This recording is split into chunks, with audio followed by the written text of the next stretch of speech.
నేను వేడుకునేది ఏంటంటే ఈ ఉమ్మడి ఖమ్మం జిల్లాలో కాంగ్రెస్ పార్టీలో చేరాలంటే తప్పనిసరిగా మొన్న ఎలక్షన్ లో కాంగ్రెస్ పార్టీకి పనిచేసిన వాళ్ళని ఆలోచించి వాళ్ళని సంప్రదించి మాత్రమే కొత్తగా చేర్చుకోండి మా డీసీసీ నుంచి టీపీసీసీ నుంచి కూడా ఆదేశాలు ఉన్నాయి. దానిలో భాగంగా పెద్దలు తూమి చౌదరి గారు నిన్న చెప్పినప్పుడు కూడా అన్న అక్కడున్న కాంగ్రెస్ పార్టీ పెద్దలతో సంప్రదించారని కూడా అడగటం జరిగింది. మీరందరూ కూడా వేదిక మీదనే ఉన్నారు. మీరు కూడా సుముఖంగా అంటే సేవాన్ని ఆశీర్వదించి మనం కాంగ్రెస్ పార్టీలోకి తీసుకుందాం అనేది కూడా సభాముఖంగా మీకు విజ్ఞప్తి చేస్తున్నా. ఎందుకంటే రేపు పేపర్లో వచ్చినప్పుడు ఫలానా నాగసీతారాములు ఫలానా తూమి చౌదరి గారు పోయారు. కాంగ్రెస్ పార్టీకి ఎప్పటి నుంచో తరాల బడి సంవత్సరాల తరబడి కష్టపడి ఎవరూ లేని 10 సంవత్సరాలు నానా హింసలకు బీఆర్ఎస్ పార్టీ చేస్తున్న కాంగ్రెస్ జెండా కింద పడకుండా కాంగ్రెస్ కండ వేసి కష్టపడ్డ నాయకులు ఉన్నారు, అక్కడ కార్యకర్తలు ఉన్నారు. వాళ్ళ మనోభావాలు దెబ్బతినొద్దని మా టీపీసీసీ నుంచి డీసీసీ నుంచి ఆదేశాలు ఉన్నాయి. కాబట్టి మీకు కూడా ఇప్పుడు 100% మీ అందరి ముందు చెప్తున్నా, మా పెద్దలు తూమ్ చౌదరి గారు ఉన్నారు, సీనన్ ఉన్నారు, అందరు ఉన్నారు. మీరందరూ కూడా ఏకీభవించి సేవాని మరియు వారి కుటుంబాన్ని మన పార్టీలో చేర్చుకుందామని మీరు మీ అభివాదం మీ సమ్మతి తెలిపినట్లయితేనే మేము ఈ ప్రోగ్రాం చేస్తామనేది కూడా మీకు సభాముఖంగా తెలియజేస్తున్నాం. ఎవరు మనసులో ఎలాంటి అభిప్రాయాలు పెట్టుకోవద్దు. ఇంతకుముందే శ్రీనాన్న కూడా చప్పట్ల ద్వారా మీ మనోభావాలు తెలియజేసుకున్నారు. కానీ నా వంతు కూడా నేను అడగాలి కాబట్టి మరొకసారి సేవ కుటుంబాన్ని మన పార్టీలో చేర్చుకుందామని మీరందరూ ఆమోదించి చప్పట్లతో ఆమోదించినట్లయితే మేమందరం కాంగ్రెస్ పార్టీ తరఫున కష్టపడి జెండా మోసిన వాళ్ళు కూడా ఎవరికి కూడా చిన్న అన్యాయం జరిగినా ఇక్కడ తూమ్ చౌదరి అన్న ప్రధానంగా లక్ష్మీదేవిపల్లి మండలంలో ఎవరంటే తూమ్ చౌదరి అన్న అర్ధరాత్రి పిలిచిన వస్తులు, అట్లే మన పూణెం సీనన్న కూడా ఉన్నారు.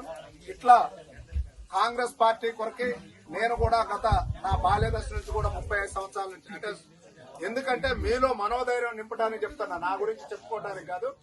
35 సంవత్సరాల నుంచి కాంగ్రెస్ పార్టీ కట్టుబడి ఉండి ఎన్ఎస్సీ యువజన కాంగ్రెస్ వివిధ దశల్లో కాంగ్రెస్ పార్టీలో నుంచే మా తాత తండ్రి నుంచి కూడా మారకుండా ఉన్నాం.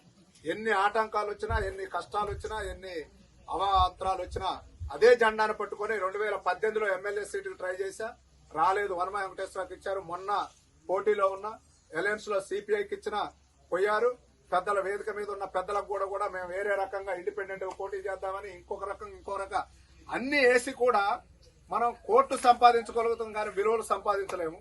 35 సంవత్సరాలు పెట్టి కొనుక్కున్న దాన్ని మొన్న టీఆర్ఎస్ నాయకులు కూడా ఎన్నో డబ్బులు ఇస్తానని ఆశలు చూపిన మేమందరం కూడా శ్రీనన్న మాట కొరకి కాంగ్రెస్ పార్టీలో జులై 2వ తారీఖు శ్రీనన్న వచ్చిన దగ్గర నుంచి కూడా ఈ కొత్తగూడెం నియోజకవర్గంలో ఇప్పటికే 2-3 గ్రూపులు ఉన్నాయి. మళ్ళీ ఇంకో గ్రూప్ వద్దని నేను శ్రీనన్న దగ్గరికి వెళ్లి మాట్లాడి పెద్దల సమక్షంలో శ్రీనన్ననే ఏదన్నా నేను బీసీ బిడ్డకున్నా కాబట్టి అధిష్టాన నిర్ణయం మేరకు ఒకవేళ ఓసీకి వస్తే సీనన్న ఇక్కడ ఎమ్మెల్యే. ఇప్పుడు ఫస్ట్ సీనన్న ఎమ్మెల్యేగా తీసుకొని వచ్చినాం మనం. కొత్తగూడెం నియోజకవర్గంలో సీనన్నను ఎమ్మెల్యే చేద్దాం, బీసీకి అయితే సీతన్న నీకు అవకాశం ఇప్పిస్తానని సీనన్న దగ్గర మాట తీసుకొని సీనన్న అడుగుజాడల్లో కాంగ్రెస్ పార్టీ ఆదేశాల ప్రకారం ఈ కొత్తగూడెం నియోజకవర్గంలో ఏ కార్యక్రమం వచ్చినా గత 10 సంవత్సరాలు టీఆర్ఎస్ ఉన్నప్పుడు కూడా ఒక్కళ్ళం ఉన్నా 5 ఉన్నా 10 మంది ఉన్నా మీ అందరికీ తెలుసు. ఆ జెండా పట్టుకొని పార్టీని గరికలాగా కాపాడుకుంటున్నాం.